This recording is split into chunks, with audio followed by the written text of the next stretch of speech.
لا لا ده نولا، انت معروف عنك ان انت واد معفق ونتق. انت غريبه انك ذبحت يعني تذبح وتبعت لي 3 كيلو.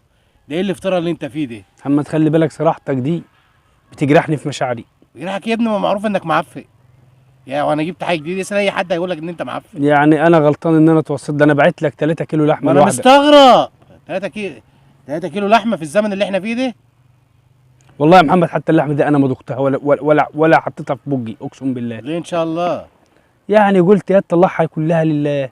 طلعها لله؟ انت تطلعها كلها لله؟ والله يا محمد ما دقتها، اقسم بالله ما دقتها. ده انت منتن، معروف انك منتن والله. ما رضيتش يا بقى، قلت يا تسيبها بقى الناس يعني تستمتع باكل اللحمه. تستمتع باكل اللحمه؟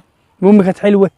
والله بس بصراحه هي يعني كانت طالعه بسماحه نفسي. بصراحه انا اول مره في حياتي اكل لحمه بالحلاوه دي والله. بامانه. والله لحمه مسكره حاجه غريبه. بالحمد لله. لحمه ايه ده نو؟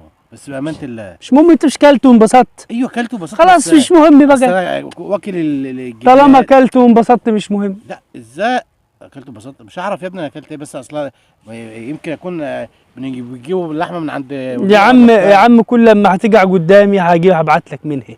طب ما عرفنا عشان لو عديت على حد ذابح منها يا محمد بقى مش مهم، انت مش كلت ايه يا ابني؟ ما عشان لو عرفت اجيب انا من حد اجيب. اصل بصراحه لحمه مسكره حلوه والله بصراحه يعني. انا بصراحه دخلت لقيت الحمار في الزريبه هيتجلق، قمت لاحقه على السكينه. الحمار. ايوه. ما تحسسنيش، انت مش هي حلوه ومسكره؟ حلوه ده؟ انت بتتكلم بجد؟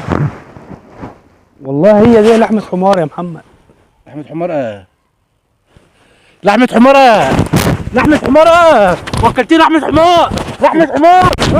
لحمه حمار. خلص